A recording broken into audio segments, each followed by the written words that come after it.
여러분 안녕하세요. 밤새 잘 주무셨습니까? 9월 19일 화요일 아침이 되었습니다. 오늘도 하루 한 말씀으로 하나님의 말씀 묵상하고 기도하며 하루를 함께 시작해 볼까요? 오늘 우리에게 주신 말씀은 사도행전 23장입니다.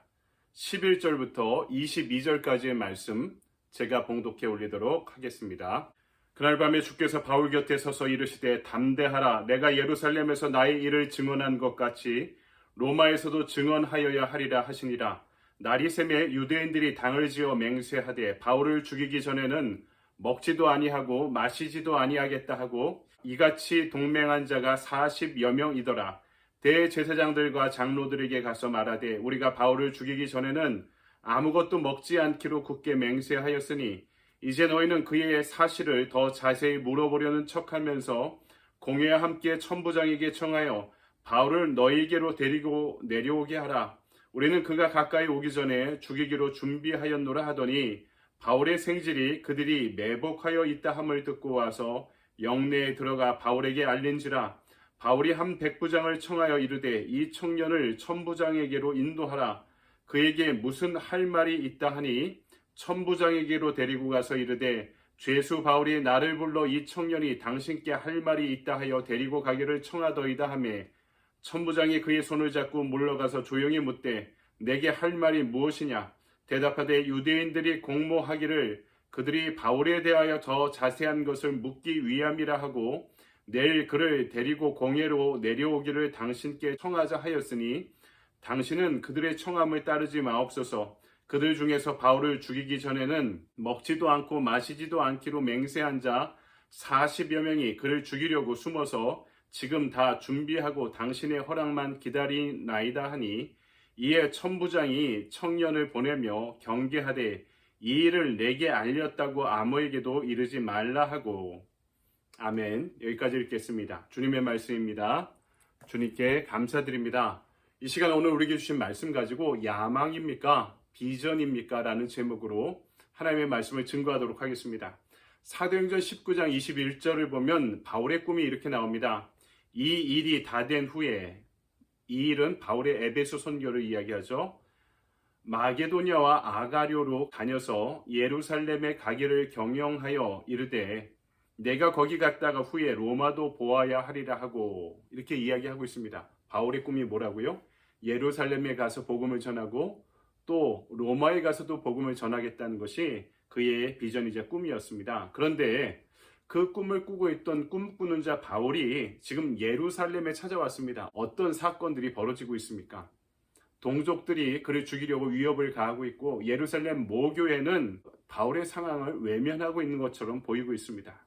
심지어 40명의 유대인 근본주의자들이 바울을 죽이기 전에는 먹지도 않고 마시지도 않겠다고 맹세하는 사태까지 일어나고 있는 것이죠.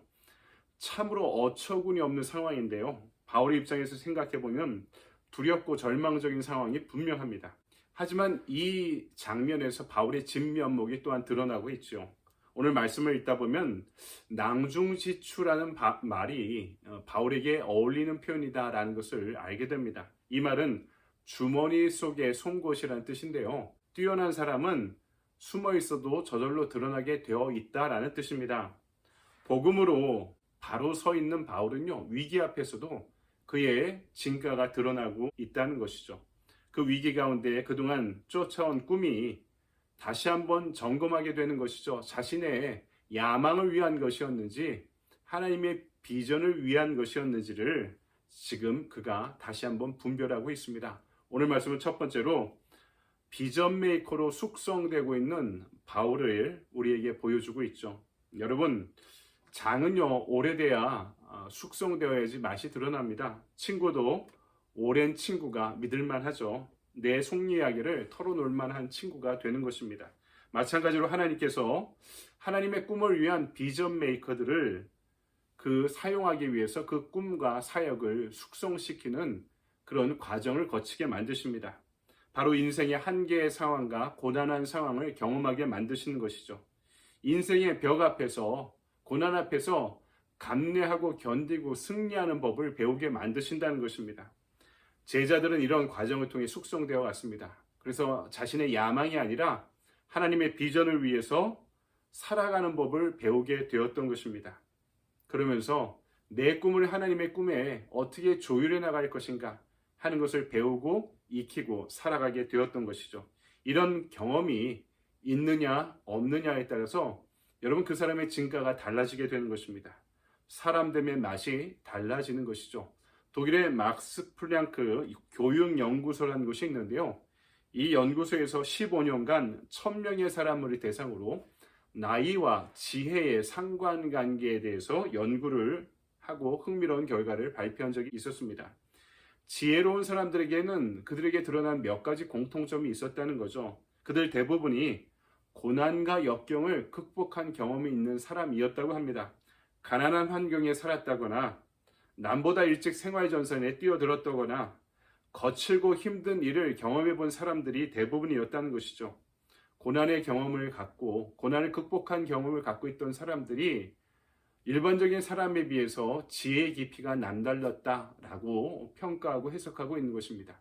이것은 공부를 많이 했느냐 덜 했느냐라는 지식의 여부와 다른 차원이었던 것입니다. 삶의 어려움 가운데 그 현장 가운데 세상을 분별하고 살아갈 수 있는 지혜를 그들이 얻었다는 것을 이야기하고 있는 것이죠. 여러분 우리 공동체에도 우리 주변에도 또 이 방송을 또 이 유튜브를 듣고 있는 여러분 가운데도 이렇게 신앙이 숙성된 숙성의 맛을 지닌 분들이 많아지기를 소망합니다. 자신의 야망을 위한 길을 가다 보면요, 그 꿈이 꺾어지면 좌절하게 됩니다.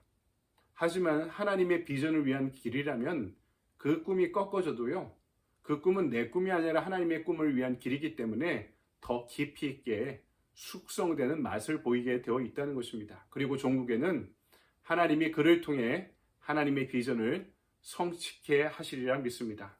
여러분 저와 여러분 모두가 하나님의 꿈을 이루기 위해서 이렇게 숙성되어가는 성숙되어가는 그런 인생의 맛을 지닌 성도가 되길 소망합니다. 두 번째 오늘 말씀은 하나님의 꿈을 위한 삶에는 하나님의 개입의 손길이 있다는 것을 분명하게 알려주고 있죠. 40명의 자객들이 바울을 죽이겠다 맹세를 하고요.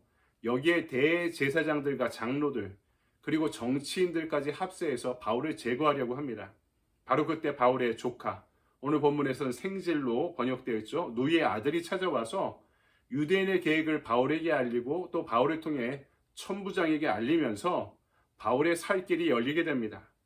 이것은 전혀 예상하지 못한 결과였죠. 적들의 한가운데, 위기의 한가운데 그것을 듣고 있던 조카가 등장하는 모습은 우리가 예기치 못한 사건이었습니다. 지금 유대인들은 바울을 죽이고자 은밀한 계획을 세우고 있지만 하나님의 눈과 귀까지는 가리지 못했던 것입니다. 하나님께서 바울의 위기를 보고만 계시지 않으셨고요. 적극적으로 개입하기 시작하십니다.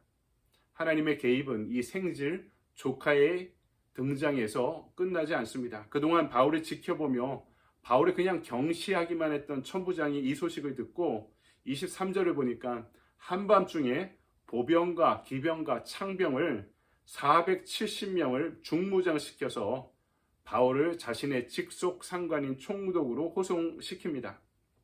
자신이 움직일 수 있는 병력의 반수 가까이를 한 사람을 위해 움직이기 시작한 것이죠. 이제부터 바울은요, 돈도 쓰지 않고요, 다른 도움도 필요 없이 군인들의 보호를 받으면서 이제 로마를 향해 가기 시작하는 그 선교 여정을 오늘 말씀이 보여주고 있는 것입니다. 여러분, 하나님께서는 사랑하는 자녀들의 삶에 개입하시는 분이십니다. 하나님의 꿈을 이루기 위한 일에 개입하시는 분이십니다. 나 자신을 위한 야망이 아니라 하나님을 위한 비전을 위해 헌신하고자 하는 사람들이 있다면 그들의 삶을 이끄시고 섭리하시고 계획하시는 분이십니다. 그리고 필요할 때는 그 환경을 열어주시고 또 필요할 때는 곳곳에 사람을 배치하셔서 하나님의 꿈을 이루는 과정에 동역하게 만드시는 분이십니다. 그 길이 물론 어렵고 힘들더라도 이 길에서 우리가 필요한 것은 좋은 상황이 아닙니다. 바로 믿음이 필요한 것입니다. 그 위기 앞에서 하나님께서 여러분의 믿음을 시험하실 때도 있을 것입니다. 상황이 이래도 그래도 가겠느냐? 그래도 포기하지 않겠느냐? 그래도 믿겠느냐? 우리에게 도전하시며 질문하실 때가 있을 것입니다. 여러분 앞에서 바울의 꿈이 뭐라고 말씀드렸죠? 예루살렘에 가기를 경영하여 이르되 내가 거기 갔다가 후에 로마도 보아야 하리라. 예루살렘과 로마로 가고자 하는 이 뜻이 바울의 야망입니까? 그의 비전입니까? 바울은 하나님의 응답 가운데 확신을 얻게 되죠. 11절 말씀 볼까요? 그날 밤에 주께서 바울 곁에 서서 이르시되 담대하라. 내가 예루살렘에서 나의 일을 증거한 것 같이 로마에서도 증거하여야 하리라 하시니라. 바울의 꿈이 바로 하나님의 꿈이었음을 또 알려주고 계신 것입니다. 바울의 위기가 찾아오기 전날 밤에 바울에게 찾아오셔서 확신을 주시면서 응답해 주시고 바울이 용기와 담대함을 갖고 그 길을 갈 수 있도록 인도하시는 것이죠. 그 가운데 바울이 확신한 것입니다. 아, 나의 선택이 내 꿈이 옳은 길이었구나. 내 야망을 위한 길이 아니라 하나님의 비전을 위한 길이었구나. 이 길이 그 종국에는 순교를 위해 가는 길일지 모르지만 로마로 가는 선교의 여정 가운데 주님께서 인도하시고 개입하시고 계시구나. 나에게 최후의 승리를 허락하고 계시구나. 여러분, 오늘 우리의 꿈이 야망이 아니라 비전이길 소망합니다. 하나님의 비전을 위한 꿈이 될 때 꿈을 꾸는 우리의 믿음을 깊은 맛으로 숙성시키는 인생의 계기를 허락하실 줄 믿습니다. 곳곳에서 하나님께서 개입하시면서 보내주시는 동역자를 만나게 될 줄 믿습니다. 닫혀있는 문도 열리게 하실 줄 믿습니다. 그 믿음으로 걸어가는 저와 여러분의 축복의 한 날이 되기를 주님의 이름으로 간절히 축원드립니다. 아멘. 우리 적용의 질문을 볼까요? 나의 꿈은 야망입니까? 비전입니까? 아무도 내 옆에 없이 절망하고 있습니까? 아니면 지금 나와 동행하시는 주님을 믿음의 눈으로 바라보고 있습니까? 적용이 다 질문이죠. 오늘 설교의 제목과 같습니다. 야망입니까? 비전입니까? 야망이라면 사람이 없을 때 절망하게 될 것입니다. 하지만 비전이라면 이 어려움 가운데도 나와 동행하시는 주님의 동행하심을 바라볼 수 있는 영적 눈을 갖게 될 것입니다. 오늘의 액션 플랜입니다. 내 인생의 비전 선언문을 작성해 보기. 저는 이렇게 세 가지로 작성해 보았습니다. 좋은 목사가 되기, 그 이전에 좋은 신앙인이 되기, 그 이전에 좋은 사람이 되기. 이게 첫 번째고요. 두 번째는 진리를 향한 구도자로 살아가자. 세 번째는 시대를 변화시키는 하나님 나라의 운동가가 되자 하는 것이 저의 평생의 비전 선언입니다. 좋은 사람이 되고 또 구도자가 되고 하나님을 위한 운동가가 되는 것. 이것이 저의 비전인데요. 여러분도 여러분의 비전 선언문을 깊이 생각하고 묵상하며 적어보시기 바랍니다. 여러분 그렇게 비전을, 야망이 아니라 비전을 정리해가는 좋은 하루 보내시기 바랍니다. 감사합니다.